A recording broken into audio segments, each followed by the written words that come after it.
You were carrying it out, weren't you? I was carrying it out. The BlackBerry. I can't. BlackBerry. I was looking at it. I have my last-minute check to do, you know. Little and suddenly, Joy was coming towards me when we were supposed to be coming out here. Well, it supposedly interferes with the signal or some lie they tell me. It interferes with your focus maybe throughout the show because she's always...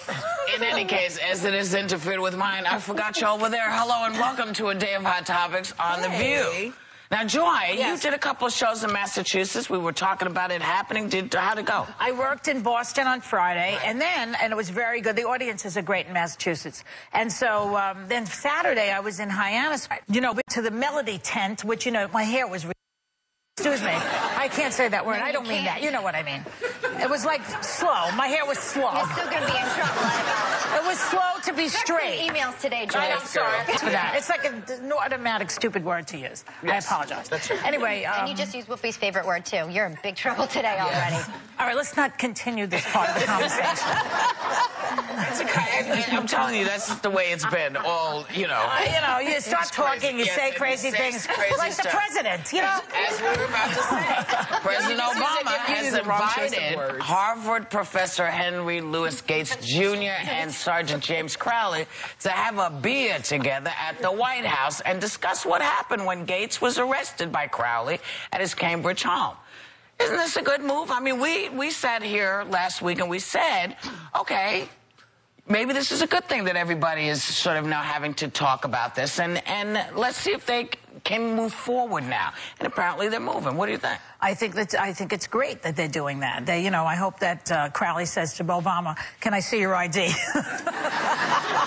I just hope he says it just for fun. It's so great because these are two men, Gates and Crowley, who might have never looked at each other and said, "I'm sorry," but because there's a third party now involved, they might say that. And also, too, I just love it with the fact that men can get together over beer. That is like the common denominator with men. Let's have a beer and talk about this.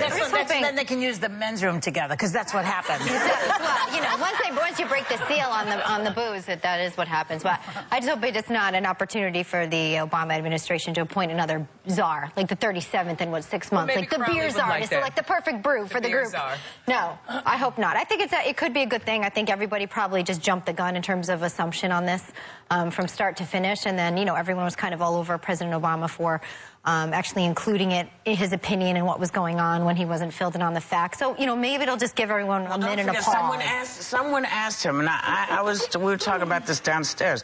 It's interesting to me because he said, "Listen, this is my friend, and I don't have all the facts, but I think this was jacked up." Yeah. You know? Yeah. And that's what any of us would say. That's what I said. I said last week. And what you said last week, and what you said, maybe he could have phrased it better. And that's actually what he said when asked about the apology. I could have phrased it better. Yeah, and it's the truth. I also said it's such a normal human reaction about your friend that anybody has. Such a mensch, Obama. He apologized right away. That's menschy behavior. I don't know if I so much would call it apology, because he said I could have used a different... I made it worse, he said. That's an apology. Yeah, it's an apology, and it's okay, because he called up and he said, "You know what?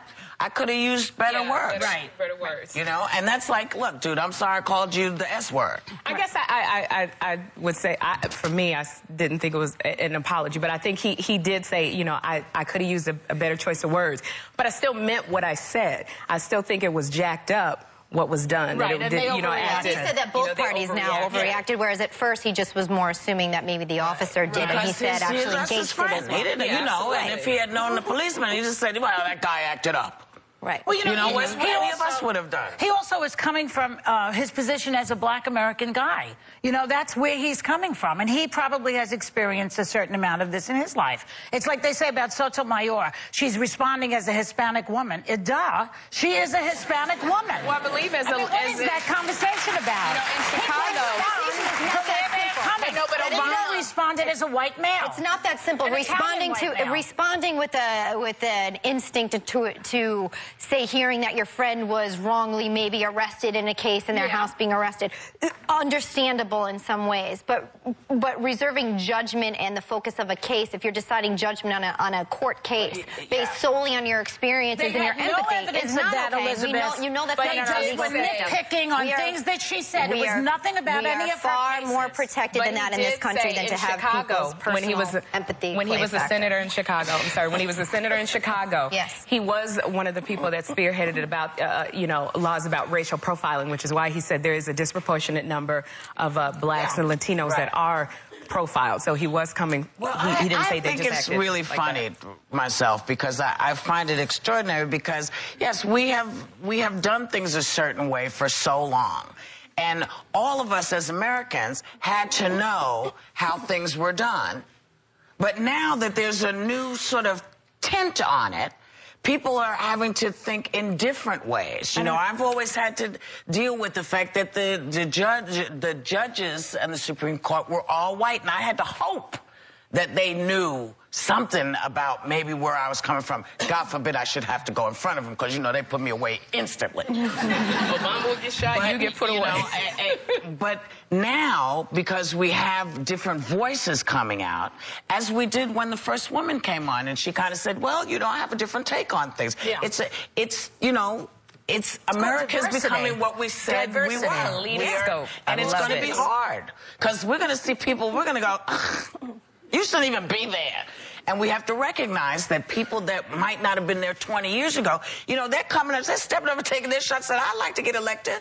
Yeah. I'd like to run. By the time somebody comes out with a hot flash law, by the time I get there, you know, some woman comes up and goes, I understand about these hot flashes. Can I finish my Hyannis story? I didn't finish telling you. I want to tell this one thing, because I don't know, because Robert Kennedy Jr., this is what I wanted to tell everybody, and also to say to Robert Kennedy Jr., thank you for inviting me to the compound the other night.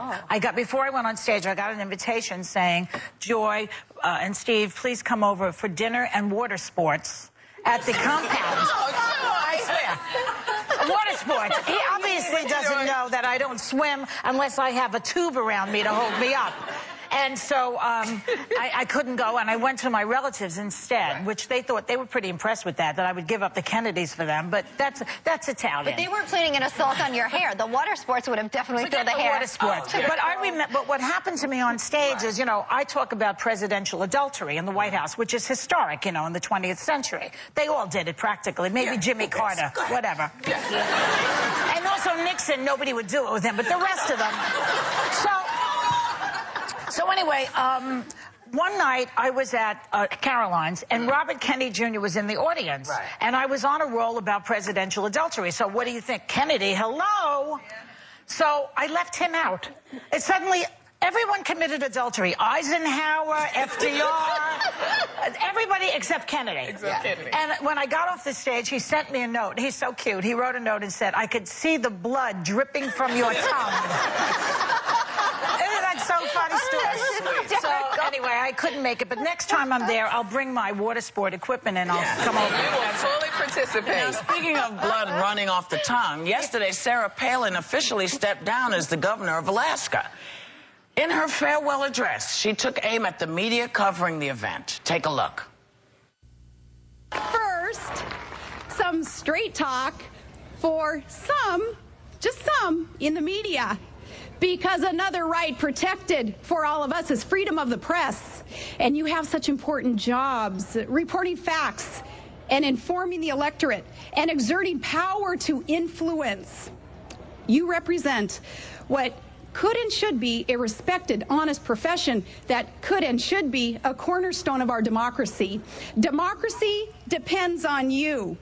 And that's why our troops are willing to die for you. So, how about, in honor of the American soldier, you quit making things up? What a jump. Boy, oh boy. Come on, Elizabeth. I didn't make it. That's on my speech. That was some statement. That's on my speech. At least she didn't throw in that basketball thing, you know. But where'd she get that from? No sport analogies. No, but there's more. I don't think But wait, there's more. She also warned that Alaskans have to stand firm against a domestic threat. Hollywood. Yeah. Take a look. Stiffen your spine to do what's right for Alaska when the pressure mounts, because you're going to see anti-hunting, anti-Second Amendment circuses from Hollywood. And here's how they do it. they use these delicate, tiny, very talented celebrity starlets. They use Alaska as a fundraising tool for their anti-Second Amendment causes. Stand strong and remind them patriots will protect our individual guaranteed right to bear arms. By the way, Hollywood needs to know we eat, therefore we hunt.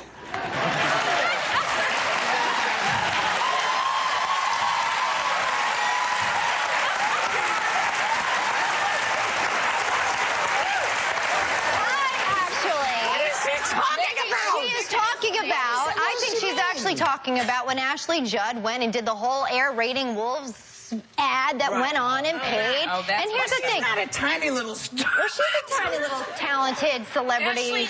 Judd is a very accomplished actress. She's not some little starlet. Yeah, that's what I'm saying. Look, you can pick on the word starlet if you want. She's a talented actor who's been on our program many times. That's what she meant.